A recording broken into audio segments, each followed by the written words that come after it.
Mesdames, Messieurs, chers entrepreneurs et aspirants entrepreneurs, bienvenue vraiment à Podcast Affaires de foi.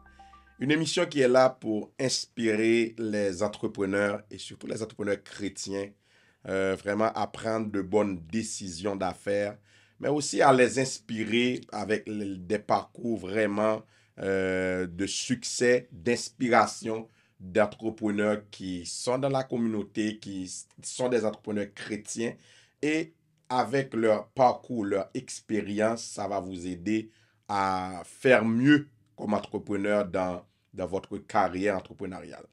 Et à chaque semaine, nous vous apportons vraiment, et à chaque semaine, nous avons un entrepreneur différent, avec un background différent, avec des succès différents. C'est vraiment ce qui fait la beauté du podcast Affaires de foi, c'est parce que on invite toutes sortes d'entrepreneurs, quel que soit le domaine, une fois que vous êtes dans la foi.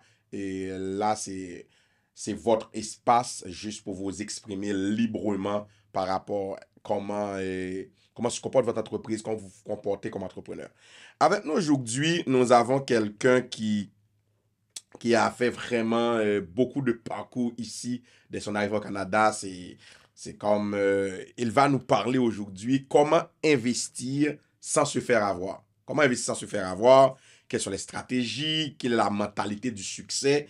Et moi-même, personnellement, c'est quelqu'un qui est outillé pour parler, surtout avec les nouveaux arrivants, des jeunes entrepreneurs, des gens qui veulent se lancer en affaires, mais qui ne savent pas quoi faire. C'est vraiment la bonne personne pour ça. Il va vous aider à discerner c'est quoi les bonnes opportunités d'investissement versus des arnaques, adopter une stratégie financière et entrepreneuriale solide, comprendre les clés du succès durable dans un environnement économique nouveau, comme nouveau arrivant, intégrer surtout la foi, la sagesse, le discernement spirituel dans les décisions d'affaires.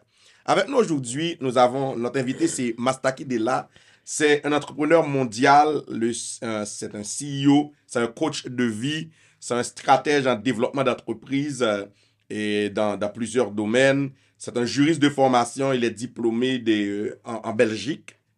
Il est aujourd'hui un leader reconnu de la promotion de l'entrepreneuriat à travers le monde, auteur du livre Global Consensus Entrepreneur, et entrepreneur leading the world. Il inspire des centaines d'entrepreneurs à bâtir avec conscience, foi et intelligence financière. Monsieur Dela est lauréat du prix Entrepreneur 2023 du Gala Inspiration au PCC. Il incarne un modèle de leadership engagé, alliant excellence, foi et surtout impact social.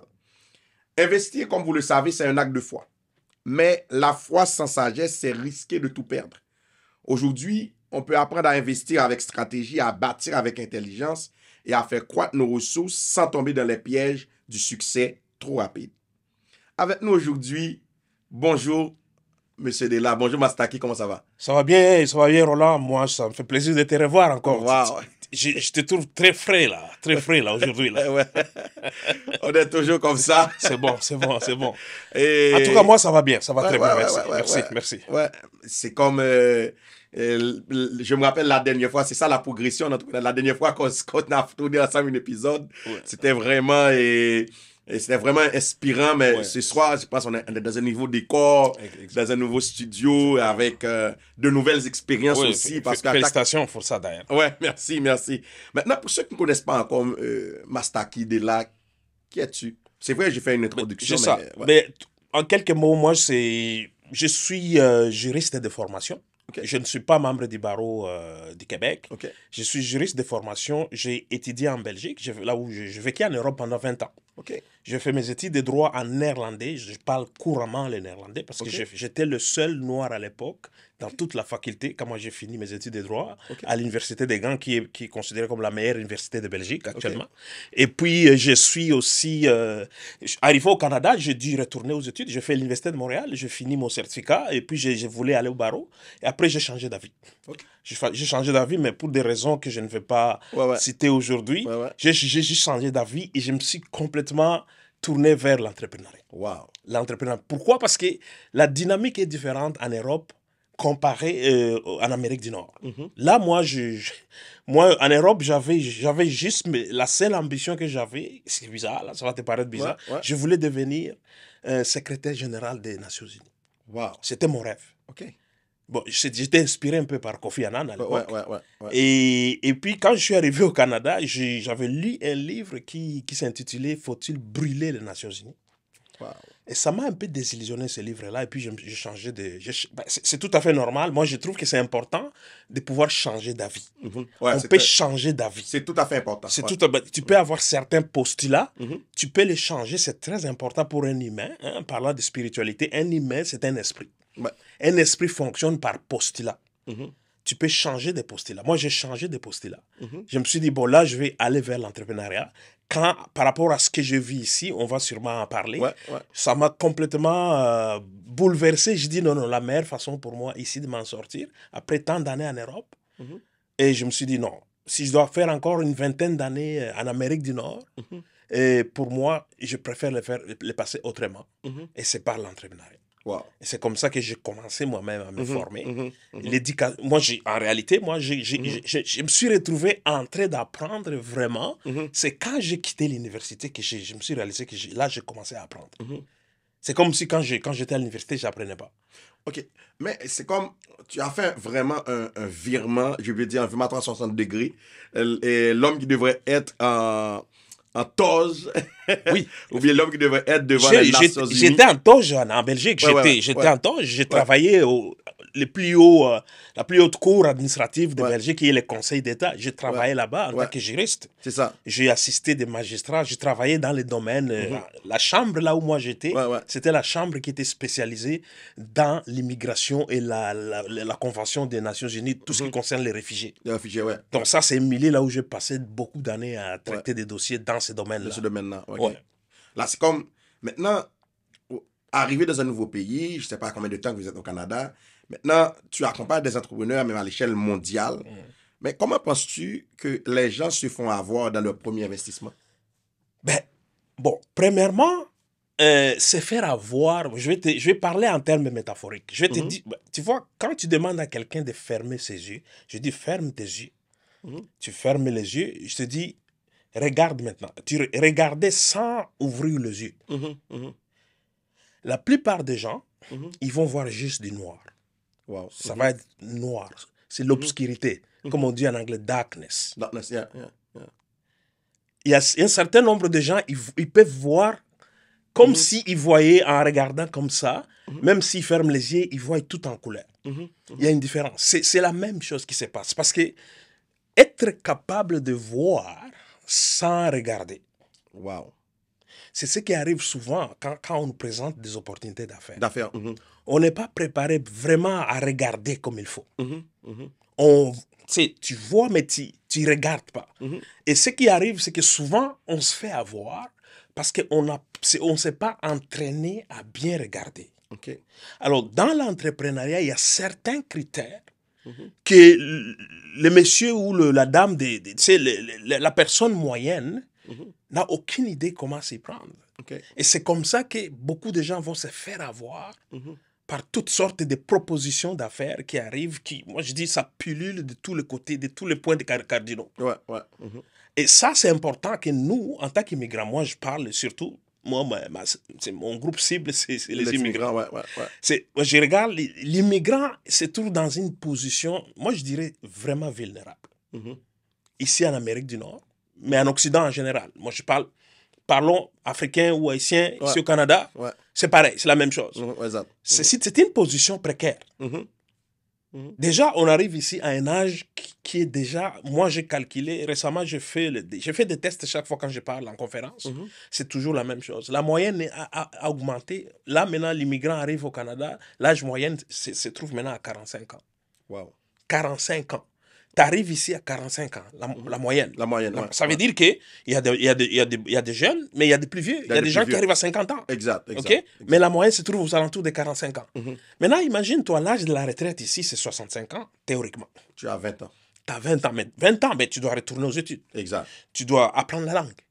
Tu dois... Et si tu passes par la petite porte, que je dis la petite porte, on l'a fermé, la petite porte qui était le chemin Roxane.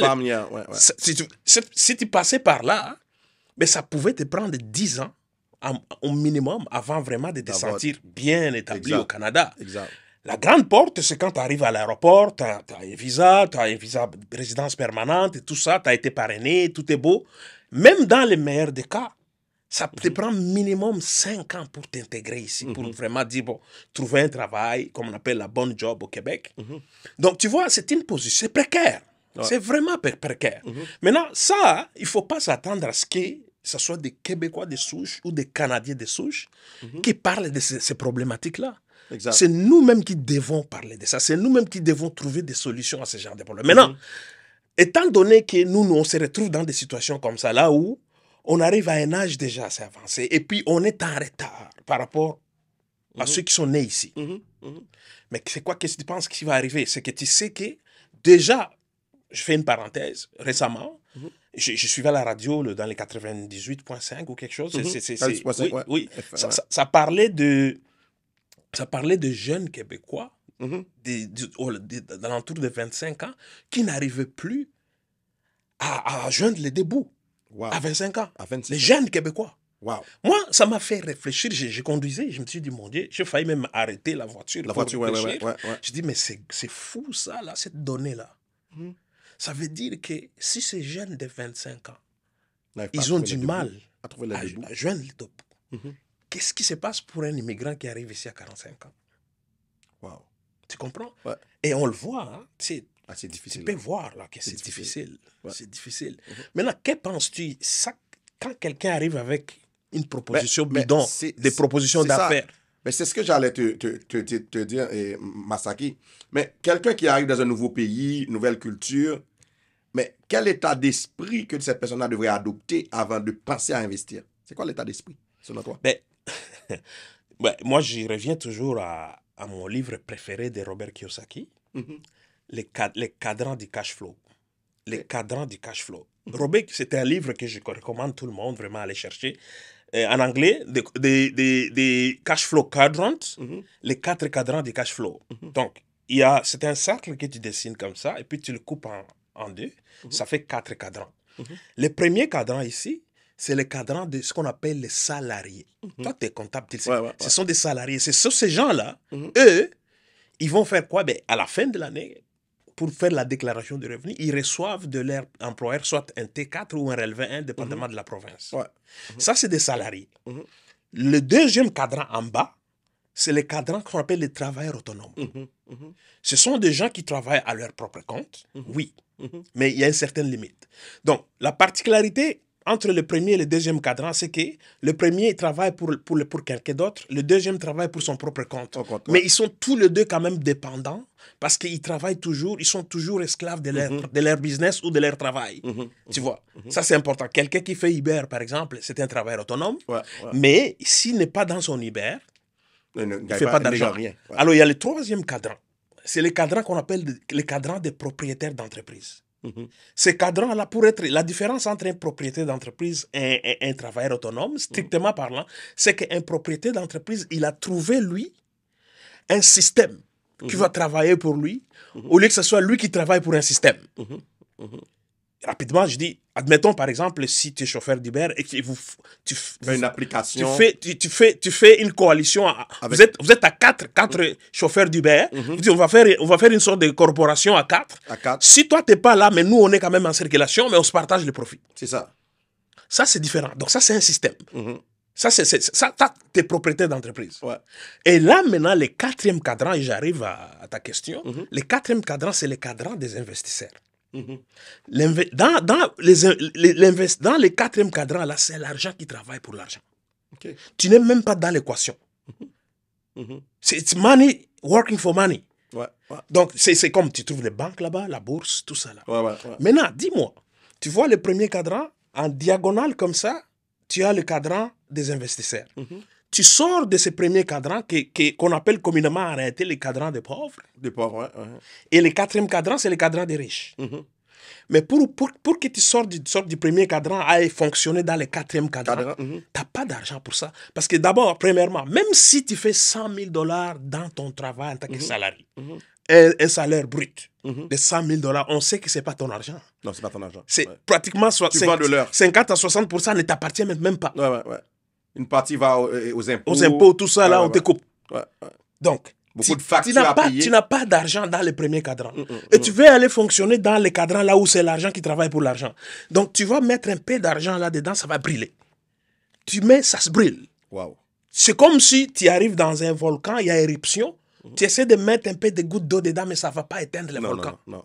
C'est la chose qui se passe quand quelqu'un qui sort du premier cadran, entre guillemets, excusez-moi l'expression, des pauvres, tu vas aller jouer dans le cadran des riches. Les riches, lui, il peut se permettre de perdre 100 000 $. Exact. En investissant ça, en prenant des risques.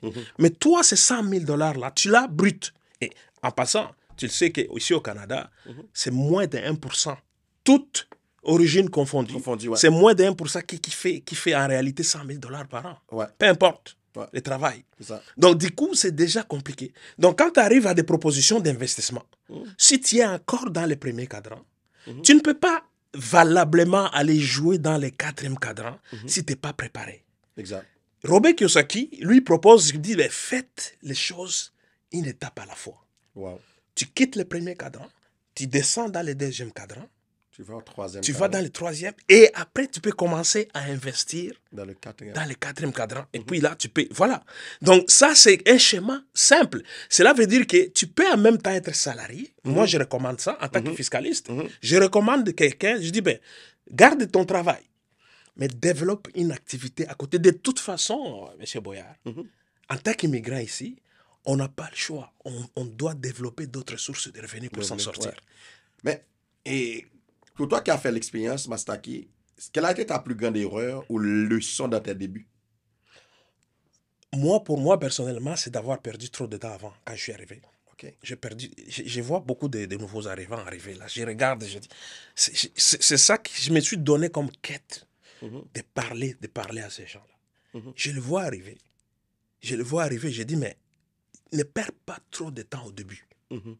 Ici, le Canada, c'est probablement le meilleur pays au monde, d'après moi. Mais quand tu arrives ici, la terre est vraiment fertile. Ouais. Le pays est vide. Les gens viennent, ils se contentent de rester à Montréal. Ils sont ici, ils restent dans des ghettos, des communautés. Ils ne vont pas voir ailleurs. Ils ne veulent pas voir ailleurs. On reste toujours dans des communautés. Tu sais, moi, par exemple, en tant qu'Africain d'origine congolaise, tu vas voir, quand tu visites des églises, parlant des églises, on est des chrétiens, là, parlons de ça quand même. Là. Ouais, exactement. Tu arrives dans une église, et congolaise, tu vas trouver, c'est 99,9%, ce sont des Congolais. Je dis ça toujours, ce sont des églises d'immigration. D'immigration. On n'a pas une église comme multiculturelle. Et tu vas trouver qu'à un moment donné, même la langue, le vernaculaire de l'église, c'est la langue, soit la langue du pays qu'on est en train de parler. Je n'ai rien contre ça, mais ce n'est pas pour ça qu'on est là. Exact. Quand on quitte son pays, on a beaucoup d'ambition. On n'est pas venu ici pour être pauvre. Nous sommes là pour prospérer. Exactement. Mais comment on va prospérer? Ça, j'espère que ça, c'est une des questions qu'on va pouvoir traiter tantôt. Je n'ai pas sauté d'étape. C'est ça. Mais selon toi, comment un entrepreneur peut-il développer la patience stratégique? Parce que c'est ce que tu parlais tantôt. Sortir de salarié, travail autonome, ça prend de la patience. Comment développer cette patience stratégique-là? Oui, la patience, c'est vraiment important. Mais ça, c'est un état d'esprit. C'est un état d'esprit d'entrepreneur. Un vrai entrepreneur, M. Boyard, un vrai entrepreneur, c'est quelqu'un qui propose des solutions aux problèmes. Qui propose tu dois regarder la société. Un entrepreneur, c'est quelqu'un, il est un peu là. Moi, je dirais c'est le côté opposé du politicien. OK. Les politiciens, oui, ils regardent la société, mais pour proposer des solutions, il doit consulter l'entrepreneur. Wow. Et c'est l'entrepreneur. Est-ce que je peux dire ça? Parce que récemment, j'ai fait un épisode ici parce que on est en période d'élection municipale. Ben oui. Et puis, je disais aux gens, l'entrepreneuriat et la politique, ça marche de pair. Ça marche de pair. Si tu veux devenir un bon politicien, commence d'abord à être entrepreneur. Ben oui, mais bien sûr. Pourquoi? Nous, toi et moi, on aime la fiscalité. C'est ça. Parlons de ça. Regarde, les lois fiscales, que ce soit au Canada ou aux États-Unis, peu importe, elles sont faites d'abord pour les entrepreneurs. Si tu observes bien la loi fiscale, tu vas regarder que c'est taillé sur mesure pour les entrepreneurs. Mais c'est qui vote ces lois-là? Ce sont les politiciens. C'est ça. Avant de voter la loi fiscale, les politiciens vont parler aux entrepreneurs. Qu'est-ce que vous avez besoin? Pourquoi? Parce que c'est la classe moyenne qui est là, le poumon d'une économie, d'une société qui se respecte. Cette classe moyenne-là est constituée par des travailleurs autonomes et des entrepreneurs parce que ce sont eux qui créent de l'emploi. C'est ça. Ce sont eux qui créent de l'emploi. Donc, ils doivent vraiment accommoder ces gens-là. Et tu vas trouver dans la loi fiscale beaucoup de règles qui sont beaucoup plus avantageuses pour l'entrepreneur que pour les salariés. C'est ça. Les salariés, lui, en réalité, qu'est-ce qu'il fait? Pour caricaturer un peu, il travaille 6 mois pour lui, 6 mois pour le gouvernement. Exact. That's it. Donc, c'est pour dire que moi, je dirais que donc l'entrepreneur, lui... Alors, maintenant, ce que nous devons faire, qu'est-ce qu'il faut faire à ce niveau-là? Maintenant, regarde. Parce que récemment, pour confirmer ce que tu as dit, récemment, je faisais un cours dans ma maîtrise en fiscalité sur la politique fiscale. C'est comme avant, il y avait comme moins... En termes de pourcentage, là, l'imposition était vraiment faible pour les particuliers. Versus aujourd'hui. Oui, parce que le père... On est à plus de 50%. Le père fondateur, et que ce soit au Canada, moi je parle toujours Canada, États-Unis, moi je prends ça, c'est un même tout. Bon, je ne vais pas aller jusqu'à la proposition de Trump, mais moi c'est un même tout. Le père fondateur, que ce soit au niveau du Canada, ou le maire fondateur, moi quand je dis père, c'est un terme générique. Je ne vais pas être... exact. OK? Donc, l'idée originelle, c'était d'avoir une taxation minimale pour les citoyens. C'est pour ça que tu dis ça. Exactement. La taxation devait être minimale. Exact. Minimale. Aujourd'hui, c'est l'inverse. C'est l'inverse. C'est l'inverse. La taxation devient carrément confiscatoire. On t'arrache ton argent. Mais ce qui est intéressant aussi, c'est que le législateur lui-même, en même temps, il va mettre des mécanismes dans les systèmes pour résoudre les mêmes problèmes, mais les citoyens, il n'est pas au courant de ça. Exactement. Les citoyens n'est pas au courant de ça. Et pour qu'ils soient au courant de ça, mais il faut qu'ils payent des gens comme toi ou moi pour avoir des informations là-dessus. Comment je vais faire pour garder un peu mon argent? Je donne toujours un exemple. Admettons qu'on te paye $30 de l'heure, brut. Et que tu as ta paye, tu te retrouves que mais finalement, ce n'est pas 30, mais c'est $18 que j'ai réellement. Mais la description des tâches, prenons une préposée au bénéficiaire. Une préposée, la description des tâches, ou infirmière auxiliaire. Description des tâches, tu vas faire ça. Pour faire ça, on te dit, bon, on va te donner $30 de l'heure. Mais tu te retrouves vraiment à la paye, tu vois que c'est 18 que tu as. Mais où sont passés les $12? Ça, c'est la première question. La deuxième question, est-ce que la description des tâches a changé? Est-ce que parce que en réalité, on t'a payé $18 de l'heure et pas 30, est-ce que ça a changé ta description des tâches? Non. La description des tâches est toujours fonction du brut, pas fonction du net. Donc, du coup, tu te retrouves déjà avec une sorte d'arnaque publique officielle, là où tu travailles toujours, mais tu ne seras jamais payé à ta juste valeur. Parce qu'on t'a engagé pour faire un travail de $30 de l'heure, mais on te paye en réalité $18 de l'heure, dans mon exemple. Une petite transition, Mastaki. Quel a été le rôle de la foi dans ton processus entrepreneurial? Ben moi, la foi, j'ai commencé la foi avant de devenir entrepreneur. C'était déjà en amont. J'étais déjà quelqu'un qui j'ai grandi, j'ai été élevé dans des valeurs chrétiennes. Et c'était déjà présent à ce moment-là. Donc, quand je suis arrivé à l'entrepreneuriat, je sentais que j'étais déjà spirituellement préparé. Parce que, veux pas, il y a moyen de trébucher quand on est entrepreneur. Surtout quand tu commences à monter, il y a des risques de trébucher d'une façon ou d'une autre. Alors, si tu n'as pas une foi solide, mais à part la foi chrétienne, il y a aussi ce qu'on appelle le développement personnel, M. Boyer, qu'il ne faut vraiment pas négliger. Le développement personnel, parce que tu parlais tantôt... souvent, les gens... Moi, je sais c'est quoi le développement personnel. Est-ce que tu peux faire un petit mot pour les gens qui... Mais le développement personnel, ça va aller chercher ton... Quand tu parles de foi, la chrétienté, on va aller beaucoup plus parler de l'âme. L'âme humaine. L'âme humaine, c'est ça. Mais le développement personnel, on va aller plus parler du mental et du mental. Le mental. Parce que c'est deux choses différentes. Deux choses différentes, Dans le développement personnel, c'est le mental. Moi, souvent, je dis ça aux gens. qui ne comprennent pas le rôle du développement personnel, je leur dis, c'est comme, il y a des choses, c'est pas l'âme qui va le résoudre, c'est ton mental. Oui. Parce que tu peux être spirituellement fondé, mais mentalement. mais si tu n'as pas un mental... Si tu reçois, si tu es en train de prospecter en tant qu'entrepreneur, tu cherches des clients et tu rencontres tout le temps des non. Les gens te disent non, les gens te disent non. Des refus, des rejets constants. Des rejets constants, ça peut être très décourageant et déprimant. Mais si mentalement, tu n'es pas bien préparé et solide, ben, tu vas abandonner. C'est la raison pour laquelle les gens, ils vont commencer des choses, mais ils ne vont jamais finir le cycle. Les gens, ils ont des cycles complètement inachevés. Mais je ne sais pas dans leur vie. Si je vais bien résumer ça.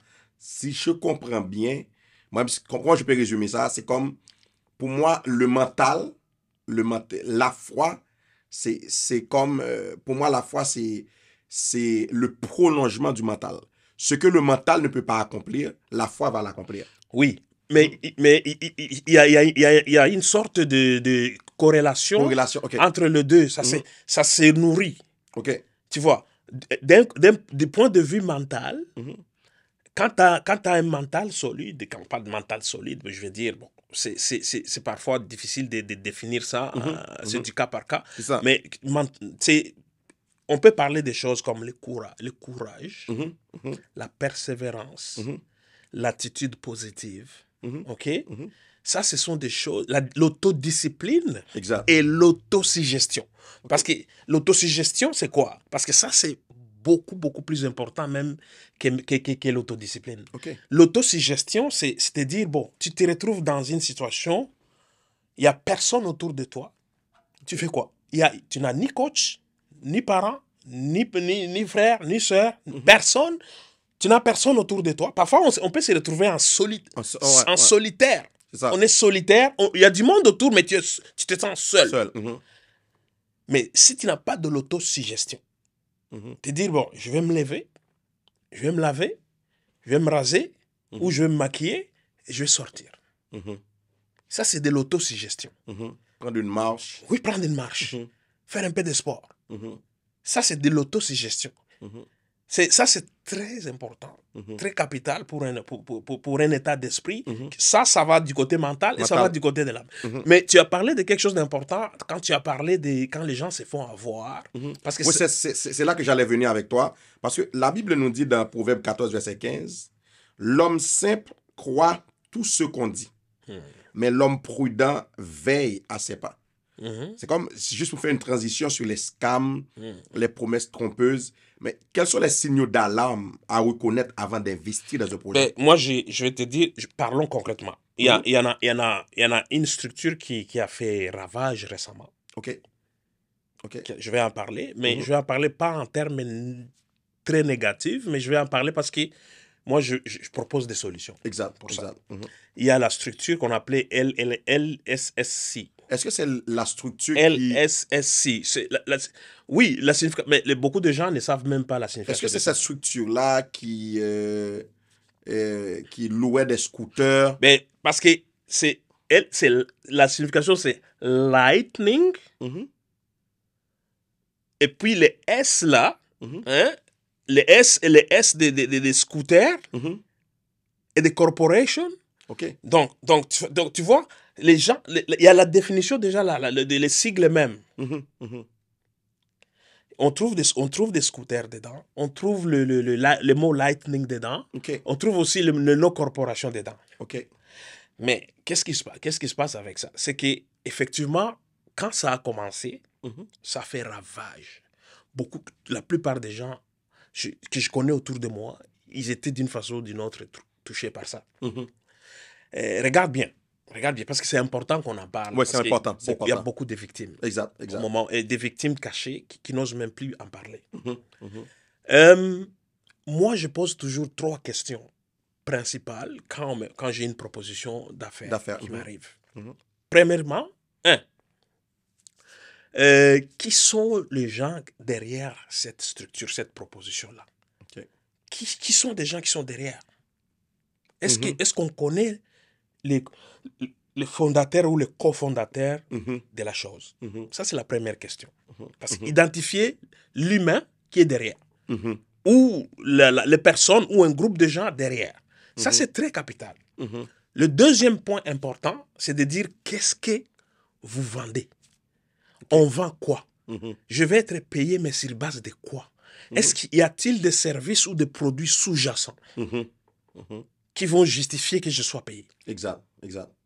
Parce que autrement, si c'est juste des déplacements, des intérêts, tout ça là, mais est-ce que, dans ce moment-là, est-ce qu'on est en bourse? Est-ce qu'on est coté? Est-ce qu'on est reconnu par des structures officielles au niveau, par exemple, du Canada? Ça, c'est facile à vérifier. Ouais. Et la troisième chose... Est-ce que tu peux reprendre ça? C'est facile à vérifier. C'est Parce facile souvent, à les gens vérifier. qui arrivent, les gens rentrent dans des affaires, mais ils ne vérifient rien. Ils ne vérifient rien. Par exemple, bon, c'est LSSI, c'était facile à vérifier. Il y avait déjà... Moi, j'ai fait une recherche là-dessus, en passant. Une très bonne recherche approfondie là-dedans. Il y a toutes sortes d'alarmes qui ont été déjà lancées par des autorités canadiennes pour avertir aux gens que ce n'était pas enregistré. Et que c'était à vos risques et périls. Il y avait déjà des annonces à ce niveau-là. Il y en a plein comme ça. Maintenant, tu peux vérifier juste en googlant.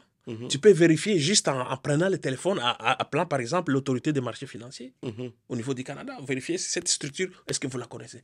Les gens ne prennent pas le temps de vérifier, comme je disais tantôt, de regarder.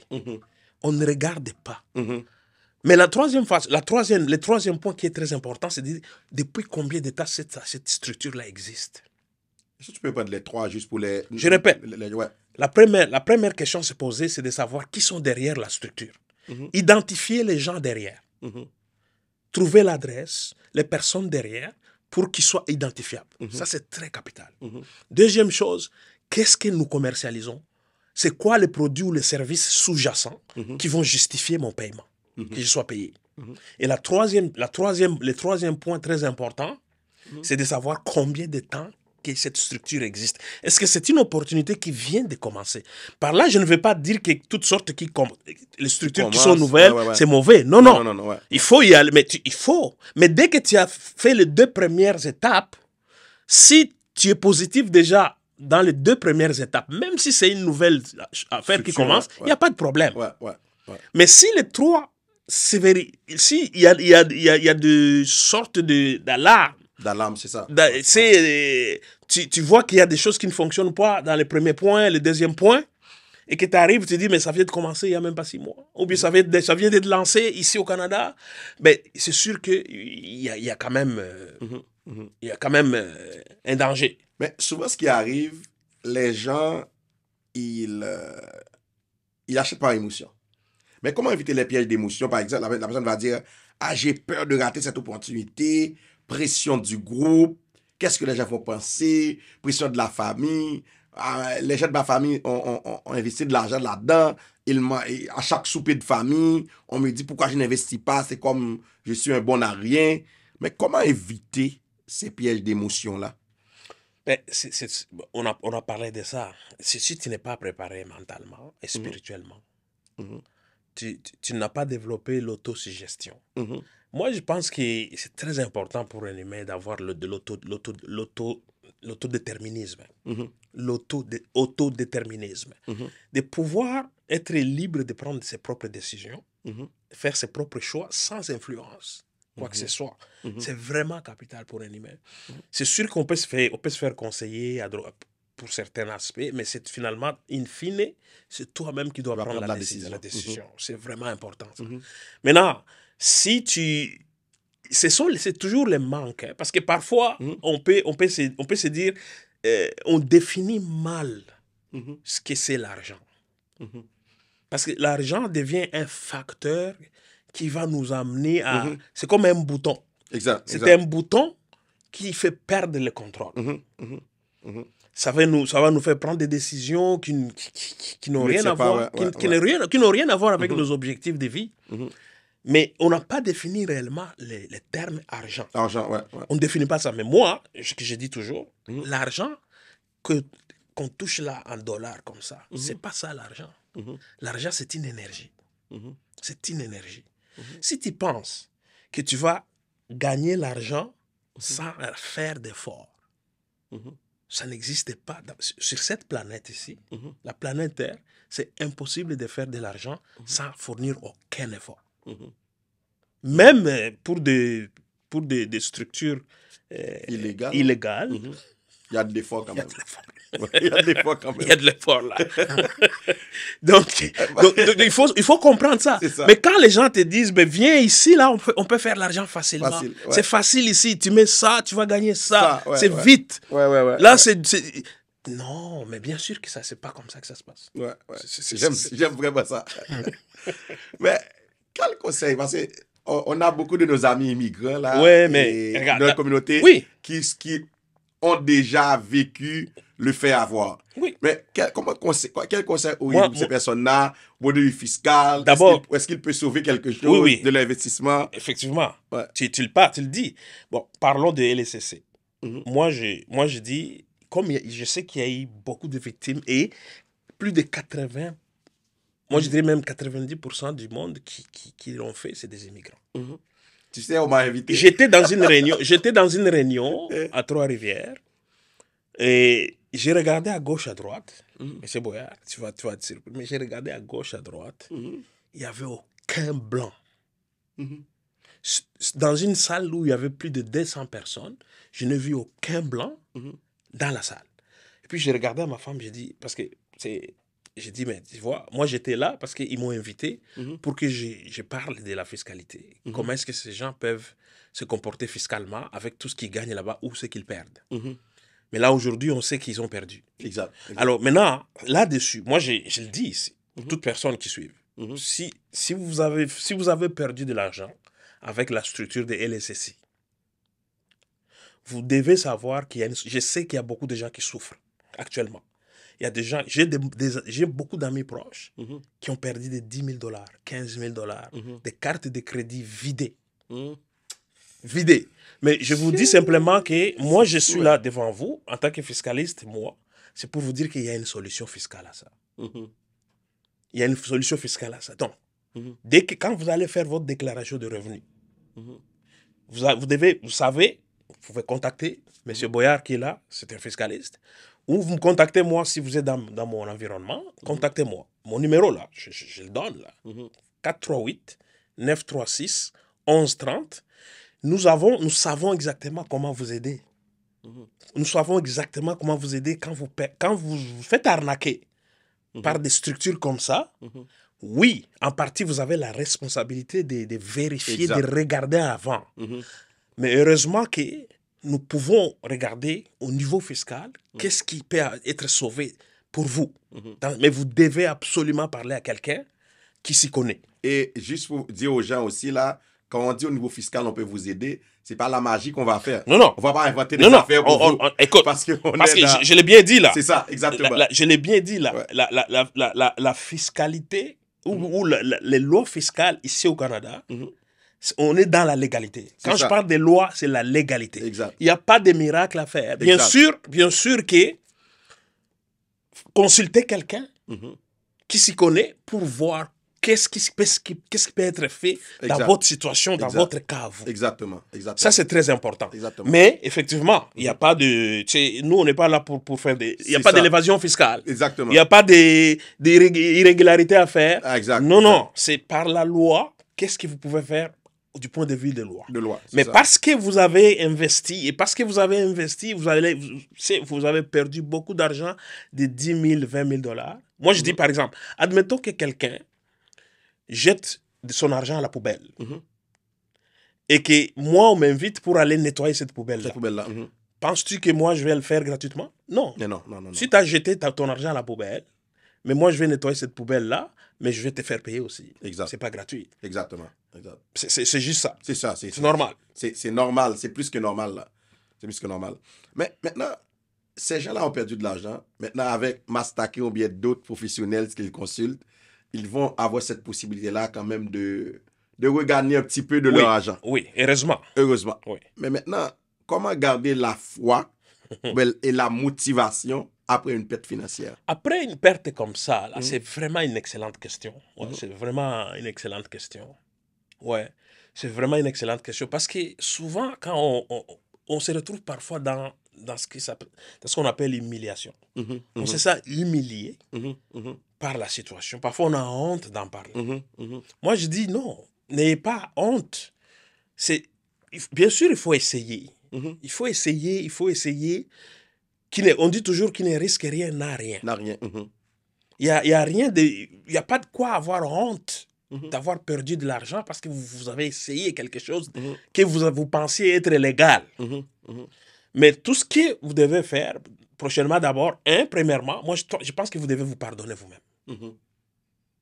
C'est pardonner soi-même. C'est très important. C'est demander pardon soi-même. Écoutez, ou si vous avez investi l'argent de quelqu'un d'autre que vous avez perdu, demandez à cette personne. Ayez le courage de lui demander pardon. C'est très important parce que le processus de pardon, du point de vue spirituel, c'est ça la guérison commence par là. Et quand quelqu'un qui est guéri peut aussi aller commettre d'autres actes qui peuvent être lucratifs par après. Mais si tu restes frustré dans ton coin et shame, comme on dit en anglais, ou tu es humilié, ou tu as honte de ce qui s'est passé, ce n'est pas une solution. C'est pour ça que toi et moi, nous sommes là en disant qu'écoutez, quelqu'un qui a perdu de l'argent dans LSCC, nous avons une solution fiscale, légale, qui peut vous aider à trouver un peu de répit. Un peu de répit. Et puis, on va vous conseiller, parce que vous avez démontré, moi, dans tout ça là, vous démontrez quand même une certaine attitude de vouloir entreprendre. Ben, ce que nous pouvons peut-être vous suggérer d'autres formules qui sont beaucoup plus simples et légales et qui peuvent vous permettre peut-être de bâtir un certain revenu qui peut être un revenu secondaire ou complémentaire à votre emploi. Mais il faut juste... Je suivais aujourd'hui un podcast de Oprah Winfrey. Je le mets toujours, quand je conduis, je mets toujours un podcast de Oprah. Et curieusement, je vais en parler aujourd'hui. Je le dis là.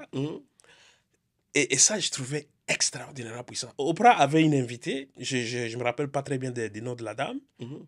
Et la dame, c'était quelqu'un qui donnait des conseils au niveau des finances. C'est encore aujourd'hui que j'écoutais ce podcast-là.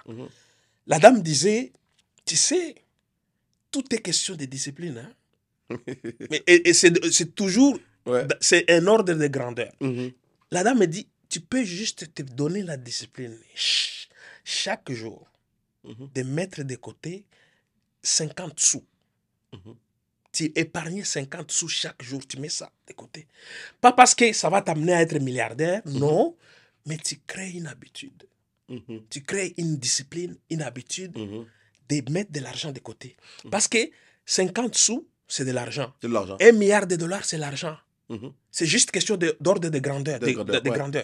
Mais c'est de l'argent. Elle dit, mettez même 50 sous à côté. Chaque mois. Ou même chaque jour. Chaque jour. C'est toi qui tu peux dire chaque jour, chaque semaine, chaque mois, mais décide de commencer à le faire et de maintenir le rythme. Elle dit, juste en créant cette habitude-là, tu vas entraîner ton mental de pouvoir faire un $100. Après, un $200 à côté. Parce qu'on a toujours tendance à aller chercher ce qu'on a mis à côté, d'aller encore puiser là-dedans pour gaspiller. Mais quand tu commences à faire cette habitude-là, ça va créer quelque chose, une dynamique à toi, qui va faire que tu as déjà la discipline d'épargner. Et j'ai trouvé ça tellement intéressant.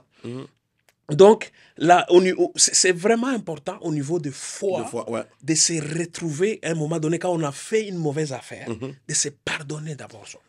Maintenant, tantôt, on a parlé comment se protéger des scams et tout. Maintenant, on va aller des choses qui sont plus positives, là. Quelles sont les stratégies pour investir intelligemment? Il y a la Bible qui nous dit dans Proverbe 24, les versets 3 et 4, c'est par la sagesse qu'une maison s'élève et par l'intelligence qu'elle s'affermit.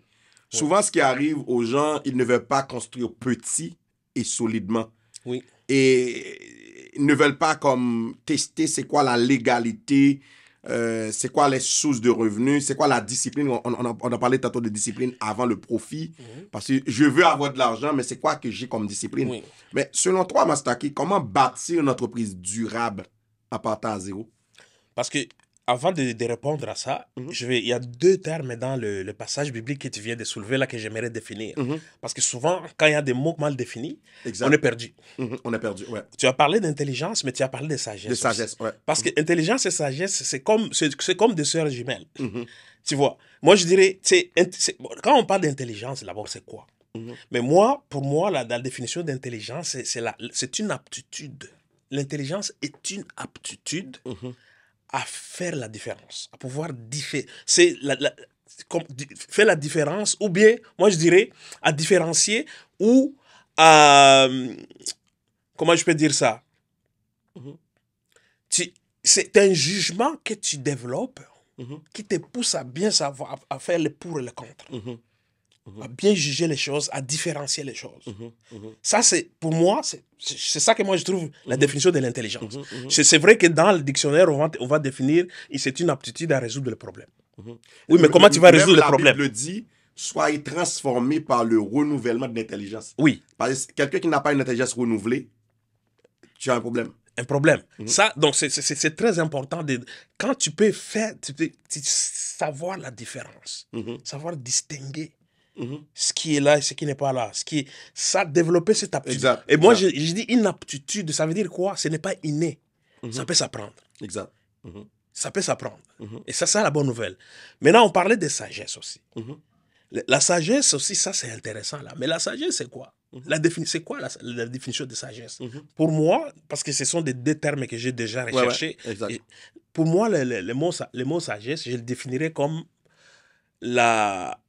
tout ce qui est toute connaissance ou toute donnée qui vaut la peine d'être connue. Il faut que ça va valoir la peine. Ça vaut la peine. Ça vaut la peine. Moi, je dirais, quand tu as la sagesse, c'est-à-dire la connaissance des choses qui valent la peine, et que tu sais différencier en même temps, les deux combinés ensemble, va t'amener à ce qu'effectivement, à répondre à la question que tu viens de poser là, au niveau de développer un business solide qui va t'amener. Mais regarde, il y a toutes sortes de choses qu'on peut faire aujourd'hui. D'une façon ou d'une autre, il ne faut pas... L'univers dans lequel nous vivons est constitué par des barrières. Tu ne peux pas les éviter. Les barrières vont toujours être là. Mais elles ne sont pas là pour nous empêcher d'avancer. Les barrières sont là pour nous faire grandir et traverser, les passer à travers, pour nous amener à des niveaux beaucoup plus supérieurs. Donc, il ne faut pas penser que tu vas développer un business qui n'aura pas de problème. Il ne faut pas penser que tu vas développer un projet, il n'y aura pas d'obstacle. Non, tu dois déjà tenir compte de ça, que ça va être là. Tiens compte de ça. Quelqu'un qui abandonne un business, qui abandonne un projet parce que ça devient difficile, parce qu'il y a cet obstacle-là, une barrière-là, à gauche, à droite, il est mal barré, il est fini, là. C'est ça. Il ne peut rien réaliser dans sa vie. Tu vois? Mais, je dirais qu'à ce niveau, quand tu es arrivé à un niveau là où tu connais déjà ça, l'autre point important, là, c'est de savoir que d'une façon ou d'une autre, et par là de l'immigration, des immigrants, nous devons de toute façon diversifier nos sources de revenus. On ne peut plus se contenter seulement d'un salaire. Le salaire, ça ne va jamais suffire, ça ne suffira plus jamais. Il faut savoir, même les riches le disent, au minimum 7 sources de revenus. Minimum 7 sources de revenus. Donc, commence petit. Commence d'abord... Pas de zéro. Oui, commence d'abord. Tu as un emploi, c'est bien. Commence à regarder, sortir. Moi, je parle aux immigrants. Si tu es ici au Canada parce que tu es sorti de ta coquille, c'est pour ça que tu te retrouves au Canada. Mais pourquoi tu veux arriver au Canada et tu veux t'enfermer encore? Encore, d'accord, ok. Tu es sorti déjà. Ça veut dire que tu es sorti. Alors, continue à sortir. Quand tu arrives ici, va vers des rencontres. Tu parles aujourd'hui des élections municipales.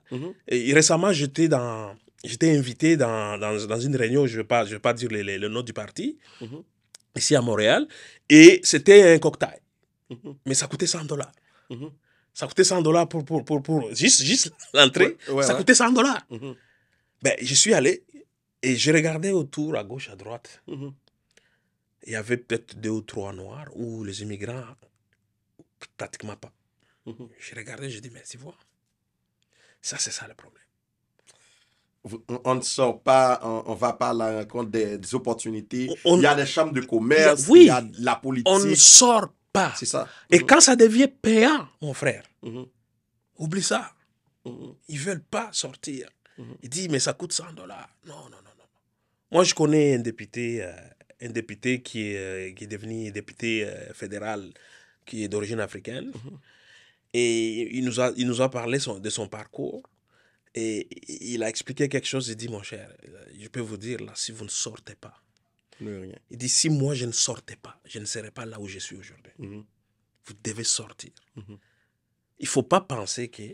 Écoute, quand le gouvernement de Trudeau était présent, Trudeau a voté, c'est le gouvernement de Trudeau, ils ont commencé le programme. C'était le 21 mai 2021, le programme qui s'appelait Fonds de prêts pour l'entrepreneuriat des communautés noires au Canada, qui est géré par Face Coalition. Ouais, ouais, ouais.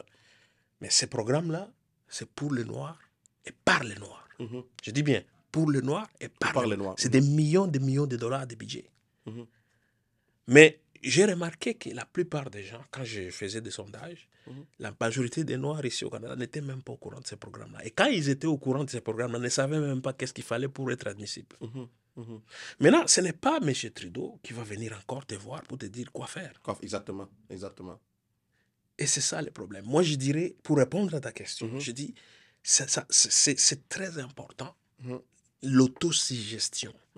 Sois là, lève-toi. Tu dois être capable de t'élever et de te suggérer des affaires pour que ça fonctionne d'une façon ou d'une autre. Peu importe ce que tu veux entreprendre. Parce que d'après tout, moi je dis, il faut développer un business. Et l'idéal, moi je dis l'idéal fiscalement, c'est de développer ces business-là à partir de la maison. Exact. Parce que la pandémie nous a appris quelque chose de très important, le télétravail. Exact. Mais ce télétravail-là, on le faisait pour le compte de l'employeur. Tu fais du télétravail pour le compte de ton employeur. Mais est-ce que tu sais que tu peux faire du télétravail à ton propre compte en développant une entreprise à domicile? Ça, fiscalement, ça fait des miracles. Quand tu développes une entreprise à domicile et que tu arrives à faire de l'argent, à partir de la maison, avec ton entreprise, tu l'enregistres avec l'adresse de la maison. Fiscalement, quand tu combines ça avec ton emploi de salarié, tu combines avec une entreprise à la maison, et tu fais de l'argent là-dedans. Parce que la définition de l'entreprise dans la loi fiscale de l'impôt du Canada, la loi définit l'entreprise comme une activité que tu développes avec l'intention de faire du profit et que tu dois prouver cette intention-là. C'est ça la définition dans la loi, littéralement, la loi de l'impôt définit comme ça l'entreprise. Maintenant, si tu développes une entreprise, regarde la définition de la loi. On ne dit pas que tu dois faire $1 million de profit directement, mais on dit que tu dois démontrer l'intention de faire du profit. Et quand arrive le moment de faire les déclarations d'impôt, prouve que tu as eu l'intention de faire du profit. Exact. Et comme ça, tu vas pouvoir déduire toutes sortes d'affaires. Mais comment tu vas prouver cette intention-là? Ben, c'est en démontrant que tu commences à faire de l'argent dans ton entreprise. Quelque chose commence à rentrer. Quelque chose rentre. Et c'est ça qui va faire que tu vas pouvoir déduire certaines affaires à ce niveau-là. Donc, développer... Je donne par exemple l'exemple d'une dame, une africaine ou haïtienne, qui tresse à la maison. Tu sais pourquoi le problème? Il y a beaucoup de business que nous faisons déjà, mais non, on ne s'en rend pas compte. On ne s'en rend juste pas compte que c'est des business. Prends une dame qui tresse à la maison. Elle tresse. Elle fait des tresses. Elle arrive, les gens viennent à la maison, elle tresse, on lui paye $60 ou $100 cash. Qu'est-ce qu'elle fait d'après toi, M. Boyard, cette dame-là, qui reçoit les cash comme ça? Après avoir tressé, on lui donne cash, $100. Que penses-tu qu'elle fait avec ça, les $100 là? $100, elle mange. Elle mange, elle consomme. Elle consomme. Elle consomme. Ouais. Pourtant, est-ce que tu sais qu'elle est travailleuse autonome? Elle est travailleuse autonome. C'est ça, parce que les $100 là ne viennent pas du gouvernement, ne viennent pas de son employeur. Non. Elle a rendu un service. Exactement. On lui a payé sur les fameux formulaires T4A dans la ligne 48, la case 48. On t'a payé service rendu comme travail, c'est comme un honoraire. Ouais. $100. Tu déclares ça. Il faut déclarer cet argent-là quand tu fais tes déclarations de revenus. Cette dame-là devrait déclarer cet argent-là. Et une fois qu'elle déclare cet argent-là comme revenu, c'est la preuve qu'elle a l'intention de faire du profit. C'est la définition même de l'entreprise. Mais qu'est-ce qui arrive? Elle manque l'information. Elle ne sait pas comment se comporter. Elle mange, on lui paye. Elle mange. Elle travaille comme travailleuse autonome sous la table. Et c'est ça le problème. C'est le problème. Je dis ça souvent aux gens, quand vous êtes sur la table, vous perdez beaucoup d'opportunités. Oui, parce que les riches mangent au-dessus de la table. C'est ça, exactement. Ça se passe, les fourchettes, les assiettes sont au-dessus de la table. J'ai dit ça à quelqu'un, comment tu veux développer ton business pour sortir de la maison, aller louer un espace, pour avoir du crédit si tu ne déclares rien? Non. Les banques vont te dire, mais madame, tu as l'intention de faire de profit, mais où est le profit? La dame, là, ce qu'elle devait faire, qui tresse, première chose, pour être concret, elle devait vite enregistrer son activité de tresse à la maison et aller chercher un NEC, si elle habite au Québec, un numéro d'entreprise du Québec. Elle enregistre son activité à son adresse à la maison. Une fois qu'elle a obtenu le NEC, elle va à sa banque, elle ouvre un compte entreprise. Une fois le compte entreprise ouvert, qu'est-ce qu'elle va faire? Chaque fois qu'on lui paye les $100, dépose ça sur le compte. Va vite, cours vite à la banque. Ne dépose pas ça dans ton compte personnel. C'est ça. Mets ça dans le compte entreprise. Prochainement, la banque voit ces transactions rentrer. C'est ça. Voit ces transactions rentrer régulièrement. Oh, wow. Et quand tu as une dépense à faire, qu'est-ce que tu veux faire? Demande à la banque de te donner une carte de guichet entreprise. Exactement. En provenance de ces comptes-là. Exact. Tu veux acheter du carburant, tu payes avec cette carte-là. Exact. Le carburant. Comme ça, tu vas acheter des défrisants. Achète avec ta carte. Là. Et à la fin de l'année, tu as tout est clair. Exact. Tu sors, tu donnes à ton comptable, et puis voici mes dépenses. Et ça, c'est des choses simples comme ça. C'est ça. C'est aussi simple que ça. On pense parfois qu'on va faire des business. Non, déjà, il y a toutes sortes d'activités qui arrivent, que les gens font déjà mais ils ne savent pas qu'ils sont déjà en affaires. Wow, on a eu vraiment une bonne session. Et Masaki, c'est comme l'heure avance vraiment. Mais là, tantôt, tu as parlé de développement personnel, on a parlé de tout ça. Mais si j'aurais comme 2 questions rapidement avant de conclure. Selon toi, c'est en une phrase, résume en une phrase, c'est quoi ta philosophie d'investissement et de vie? Ma philosophie d'investissement et de vie. Ouais. Regarde, moi je suis devenu spirituel, mais un peu plus avancé dans le sens que j'ai investi beaucoup en moi-même. J'ai investi beaucoup en moi-même. Si quelqu'un pouvait demander juste à ma femme, elle est témoin.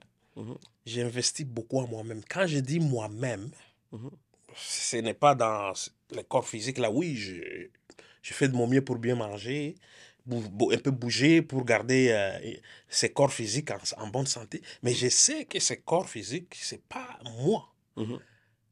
Les mastaki, là, c'est pas juste... Ça, c'est une enveloppe. Mais prendre soin de moi-même, ça veut dire prendre soin de moi en tant qu'esprit. Moi, en tant qu'esprit. C'est très important. Maintenant, chacun... Il y a toutes sortes de religions. Mais moi, je donne une réponse générique en disant que chacun peut se retrouver là-dedans. Exact. Mais moi, j'investis beaucoup en moi-même, en tant qu'esprit. Ça, c'est très important de savoir qui tu es réellement. Ça, c'est un. Deuxième aspect, du coup, ça va aussi avoir des répercussions positives sur tout ce que j'entreprends. Yes. Parfois, les gens, ils me regardent et disent, mais Mastaki, toi, à tout ce que tu touches, ça fonctionne. Ce que tu entreprends, ça marche. Peut-être, ces gens-là, moi, je dirais, ça marche parce que je n'abandonne pas. Je suis dans un réseau, par exemple, d'entrepreneurs, là où je suis le plus ancien africain ou congolais là-dedans. Ça fait 12 ans que je suis là-dedans. Mais cela ne m'a pas empêché de développer d'autres business. Exact. On parlait tantôt de diversifier des sources de revenus. Exactement. Exact. Maintenant, quelqu'un qui me voit encore faire ça va dire, mais mon Dieu, là, oui, mais parce que si tu abandonnes quelque chose, mais ça ne va jamais marcher. C'est ça. C'est seulement si tu persévères que ça peut marcher. Exactement. Donc, le chemin vers le succès, qui en réalité, c'est un peu camouflé dans ta question, là, le chemin vers le succès, c'est un chemin qui est parsemé de beaucoup d'obstacles, de beaucoup de barrières. Mais la seule chose qui va te garantir à y arriver, c'est que tu dois savoir d'abord qui tu es. Et quand tu connais tes valeurs morales, moi, j'ai un coach à mindset qui m'a dit souvent, c'est la constance. La constance. La clé, c'est la constance. La constance. Tu sais, moi, je disais il n'y a pas longtemps à quelqu'un, je dis, mon cher, le bonheur, finalement, qu'est-ce que ça prend? Finalement, ça prend deux choses. Et un cœur généreux, mais n'oublie jamais tes rêves. N'abandonne jamais tes rêves. N'abandonne jamais. Continue toujours à rêver. C'est ça qui nous garde en vie. Exactement. Et c'est ça la réponse. Si jamais quelqu'un se posait la question de savoir c'est quoi l'autosuggestion, comment je vais arriver à m'autosuggérer des affaires, mais tu ne peux pas arriver à avoir l'autosuggestion si tu n'as pas de rêves. Maintenant, Maslaki, avant si tu avais 60 secondes pour parler à un nouvel arrivant qui veut se lancer en entreprise demain matin, quel serait ton message? Qui ne risque rien à rien. Et puis, sache que quand tu es au Canada, n'oublie jamais d'où tu viens. N'oublie jamais d'où tu viens. Regarde le parcours que tu as fait, le chemin que tu as fait pour arriver ici. Est-ce que tu vas arriver ici et oublier, devenir amnésique? Le chemin juste qui t'a amené vers ici et d'où tu viens, tes origines. Et combien de gens dépendent de toi? Parce que, tu sais, que tu viennes, la plupart des immigrants africains ou haïtiens ou autres, on sait déjà qu'on a déjà des bagages de gens qui dépendent de nous quand on est ici. Exact. Alors, ces gens-là, et puis c'est une responsabilité morale. Donc, quand tu arrives ici, commence quelque chose. Commence quelque chose, mais continue, n'abandonne pas, même quand c'est difficile. N'aie jamais abandonné. Et deuxième chose très important, intègre-toi dans la société là où nous sommes. Et parce que c'est souvent facile de trouver un ami haïtien ou africain. Mais as-tu un ami québécois avec qui tu peux discuter, qui t'apprend la culture facilement ici? Ça, c'est important. Moi, j'ai appris ça en Europe quand j'ai vécu en Europe pendant 20 ans.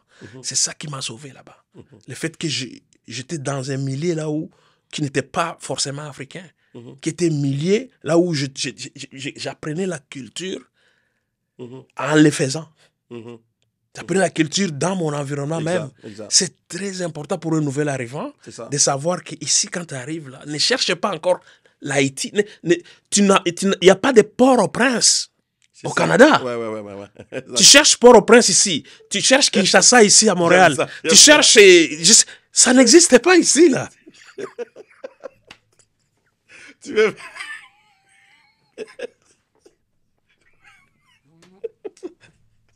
Mais c'est vrai, là. Oui, on le voit au bout. Hein. Cette adresse-là, elle n'existe pas.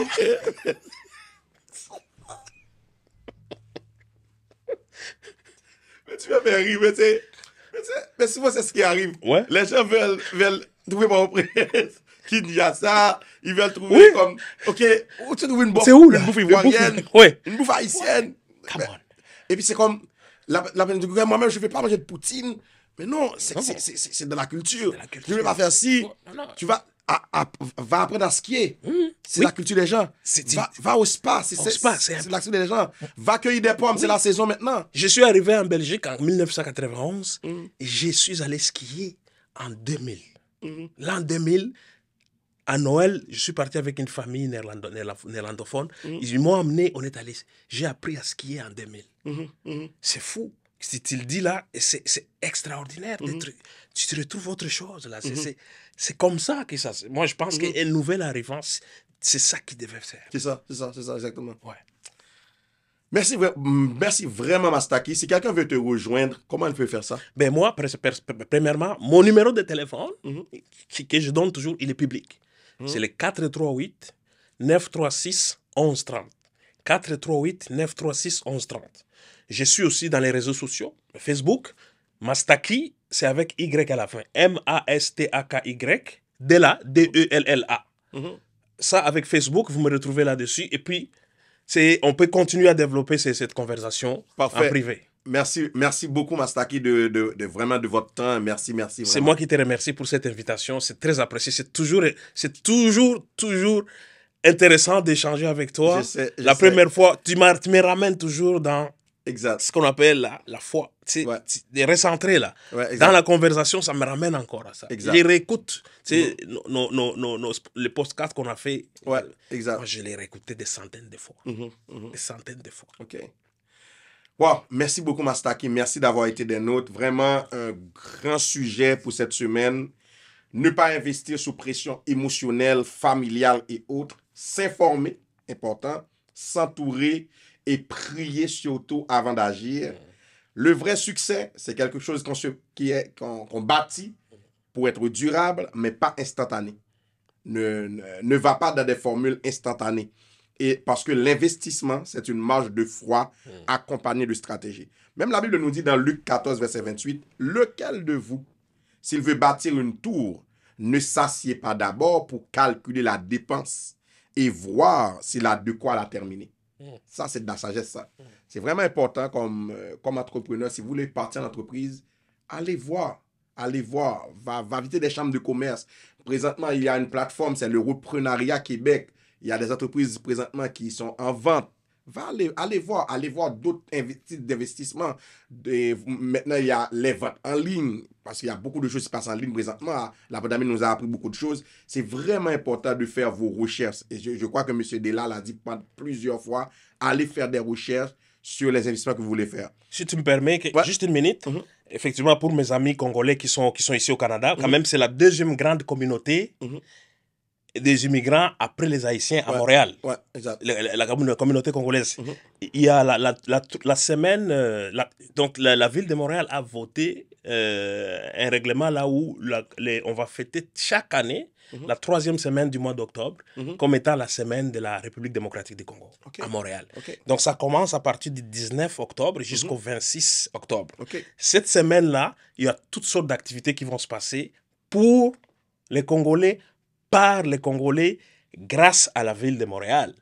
Et ça, c'est important. Toutes sortes d'activités vont se passer là-dedans. Moi-même, je suis... Dès l'ouverture, j'ai une séance que je vais intervenir.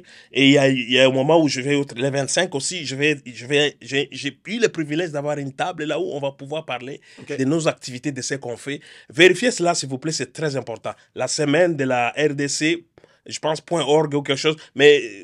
Ne me tenez pas rigueur, je ne connais pas exactement le site de l'activité, mais googlez seulement semaine de la RDC au Congo 2025, vous allez trouver les activités, c'est vraiment important, merci. Parfait. Merci d'avoir mentionné ça.